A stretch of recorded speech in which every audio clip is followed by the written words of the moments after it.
Assalamualaikum warahmatullahi wabarakatuh. Sobat Misteri Sunyi Mencekam, semoga saja Anda masih terus setia bersama kami, channel yang setiap harinya selalu menyuguhkan cerita-cerita misteri menarik. Dan untuk kesempatan kali ini kami sudah menyiapkan sebuah kisah nyata misteri yang berjudul Bersahabat dengan Sesepuh Gaib Gunung Arjuno. Kisah ini kami alami kurang lebih 23 tahun yang lalu saat masih duduk di bangku kuliah dan aktif di organisasi pecinta alam kampus. Tentu, kegiatan utama yang sering kami lakukan adalah berpetualang menjelajah rimba dan gunung, bermalam di alam beratapkan kain-kain tenda. Namun, ada satu hal yang membedakan kami dengan organisasi lain. Kami tak pernah merencanakan kegiatan dan hanya mengandalkan spontanitas. Suatu ketika, menjelang ujian akhir semester selesai digelar, kami merencanakan untuk berkemah. Tujuannya di suatu hutan dengan air terjun indah di ujung Kabupaten Jombang. Dalam sehari perbekalan seadanya telah siap, yang penting tenda dan bahan makanan ada. Keesokan harinya, tepat setelah ujian terakhir selesai, kami berangkat menuju hutan. Kelompok kami terdiri dari 9 mahasiswa, 5 diantaranya cowok, aku, Vian, Syarif, Safrawi, dan Asep, serta 4 cewek, Pink, Eva, Yuli, dan Krishna. Dari kampus, kami naik kendaraan umum yang kami sewa, dan sore telah menjelang ketika kami tiba di desa terakhir sebelum lokasi air terjun.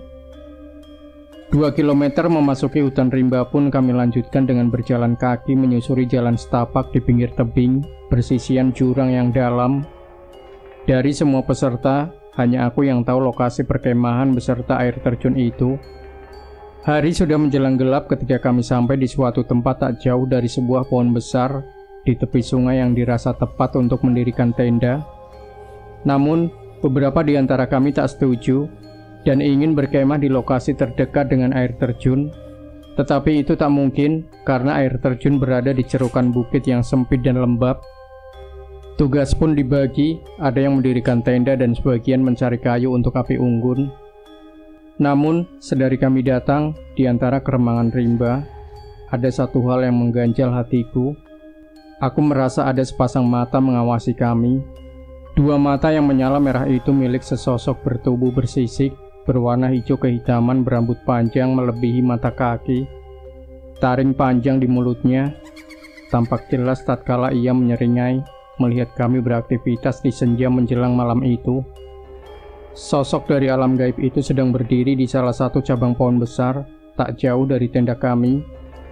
Seluruh gerak-gerik kami tak luput dari pengawasannya. Kehadiran dan sosoknya dapat aku lihat dengan jelas. Kebetulan aku memang dianugerahi kepekaan perasaan dan pandangan terhadap hal-hal gaib. Aku pun bersiaga, bersiap menghadapi segala kemungkinan. Tetapi tentu aku tak bisa menceritakan apa yang aku lihat kepada teman yang lain. Aku tak mau mereka panik dan ketakutan, serta melakukan hal-hal yang berbahaya di tengah kegelapan rimba. Semua aku kumpulkan melingkar pada api unggun, sembari mengobrol dan bercanda. Namun mata merah menyala itu tetap tajam mengawasi kami. Hangatnya api unggun di tengah hawa dingin pegunungan yang menusuk, membuat kami asik bercanda. Tak terasa kami bercanda kelewat batas, hingga ada salah satu teman kami yang tersinggung dan memilih diam menyendiri. Tentu akan sangat mengkhawatirkan jika teman kami tersebut kosong pikirannya, karena hal buruk seperti kesurupan bisa saja terjadi. Aku pun mengajaknya untuk kembali dalam kelompok mengitari api unggun, meski ia tetap tak mau. Hampir tengah malam, ketika kekhawatiranku itu benar-benar terbukti, tak berapa lama teman kami tersebut berkelakuan aneh, senyum-senyum, tertawa dan berbicara sendiri. Tapi tak lama kemudian marah tanpa sebab yang jelas. Segeralah kami tahu bahwa ada sesuatu tak kasat mata yang telah menyusup ke dalam tubuh sahabat kami itu. Siapa lagi bila bukan sosok bermata merah menyala dan berambut panjang. Keadaan itu membuat seluruh anggota kelompok panik. Persis seperti apa yang aku khawatirkan. Beberapa teman wanita memaksa untuk turun dan kembali ke desa terdekat saat itu juga. Tentu permintaan itu kutolak mentah-mentah. Menyusuri pinggiran jurang tengah malam dengan penerangan terbatas akan sangat berisiko. apalagi salah seorang di antara kami dalam keadaan tak sadar di bawah pengaruh makhluk lain. Akhirnya kami menunggu pagi sembari berusaha mengobati teman kami itu sebisanya. Beberapa teman laki-laki yang pernah belajar tenaga dalam dan kanuragan berusaha menyadarkan teman kami tersebut dengan apa yang mereka bisa. Sekuat apapun kami berusaha. Hingga pagi menjelang, apa yang kami lakukan sama sekali tak bisa menolong. Teman kami tetap tak sadarkan dirinya tersurupi makhluk halus. Menjelang fajar, keajaiban datang. Tiba-tiba teman kami tersadar tanpa sebab. Kekhawatiran dan ketakutan kami berganti rasa syukur yang dalam. Pagi itu kami menikmati sarapan pagi seadanya dengan begitu nikmat. Hari ini dan esok kita pasti bisa berpetualang di alam bebas, mengagumi kebesaran ciptaan Tuhan seperti yang telah lama kita idamkan. Tapi dugaan kami salah.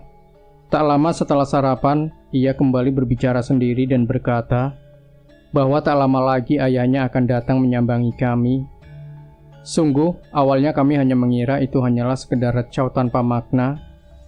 Tapi ketika sesosok orang tua berbaju putih dengan rambut dan jenggot panjang, tergerai berwarna putih, tiba-tiba ada dan melintas di depan kami, lalu hilang tak tentu rimbanya, barulah kami menyadari bahwa apa yang ia ucapkan benar. Kami masih terpana dengan apa yang kami lihat ketika teman kami meronta dan berlari seolah mengejar lelaki tua itu. Anehnya, ia tak hanya berlari. Batuan sebesar kerbau dan pepohonan besar yang tumbang dapat ia loncati dengan mudah, seperti para tokoh sakti dalam cerita dongeng dan sinetron. Namun tak lama kemudian, ia tersadar dan kembali seperti sedia kala hingga malam menjelang. Malam itu bulan bersinar indah, menyiratkan dua hal yang berlawanan dalam hati kami.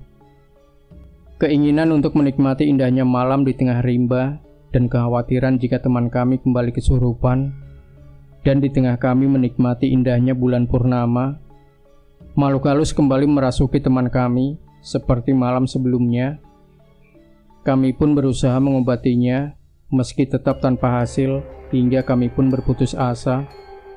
Dalam keputusasaan, tanpa sadar kami bertanya apa yang diinginkan makhluk halus itu. Melalui raga kami, makhluk halus itu balik bertanya mengapa ia kami serang, kami pukuli dan kami bakar tatkala ia memasuki tubuh teman kami. Tentu saja kami menjawab bahwa apa yang kami lakukan untuk mengobati teman kami. Kami sungguh terpana ketika makhluk halus itu menjawab bahwa apa yang ia lakukan bukan untuk menyakiti teman kami, namun hanya sekedar ingin berkenalan dan bersahabat dengan kami. Makhluk halus itu kemudian memperkenalkan diri sebagai penunggu air terjun. Ia masih kanak-kanak, meski umurnya telah 4.734 tahun. Ayahnya yang penampakannya sempat kami lihat adalah sesepuh seluruh makhluk halus Gunung Arjuna yang telah berusia 27.385 tahun. Tentu umur mereka sangat jauh dibanding usia manusia, karena mereka adalah makhluk halus yang memang dianugerahi Tuhan umur panjang hingga ribuan tahun. Sadarlah kami bahwa sesungguhnya kami telah salah paham. Kami pun meminta maaf atas segala perlakuan kasar kami padanya. Tapi sejujurnya kami belum percaya bahwa ia benar-benar makhluk halus. Beberapa teman mengujinya dengan menanyakan tentang apa yang mereka rahasiakan, dan semua dapat dijawab dengan tepat. Tetapi ketika ada seorang teman usil bertanya nomor togel, makhluk itu hanya menjawab tak tahu apa itu togel. Sebelum ia pamit untuk pergi meninggalkan raga teman kami, makhluk halus itu berpesan agar saya mau mengambil air dari air terjun untuk dibawa pulang dan dibuang di depan rumah. Ia berkata bahwa dengan cara itu, ia akan tahu jalan menuju rumah saya bila suatu saat ingin berkunjung. Sepeninggalnya, teman kami benar-benar tersadar dan tak pernah lagi mengalami kesurupan sampai kami lulus kuliah. Dan sejak saat itulah, saya bersahabat dengan sesepuh gaib Gunung Arjuna. Sampai saat ini, ia kerap mengunjungi saya. Sebaliknya, saya pun sering bertamu ke Gunung Arjuna dalam perjalanan-perjalanan gaib yang saya lakukan. Pagi itu, sebelum kami meninggalkan lokasi kemah, kami berpamitan dengan kepala desa setempat.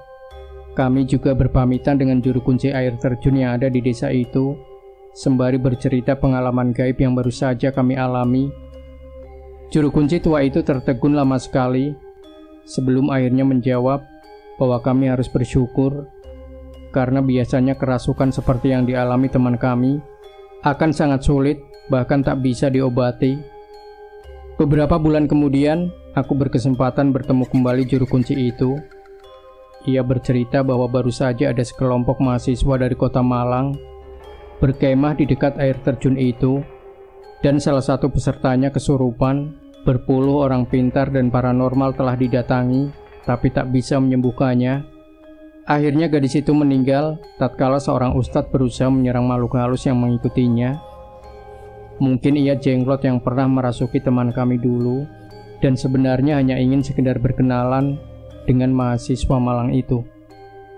Demikian Sobat Misteri Sunyi Mencekam. Jangan lupa berikan komentar Anda, like, share video ini, subscribe channel Sunyi Mencekam, dan kembali nantikan cerita-cerita misteri terbaru dari kami. Wassalamualaikum warahmatullahi wabarakatuh.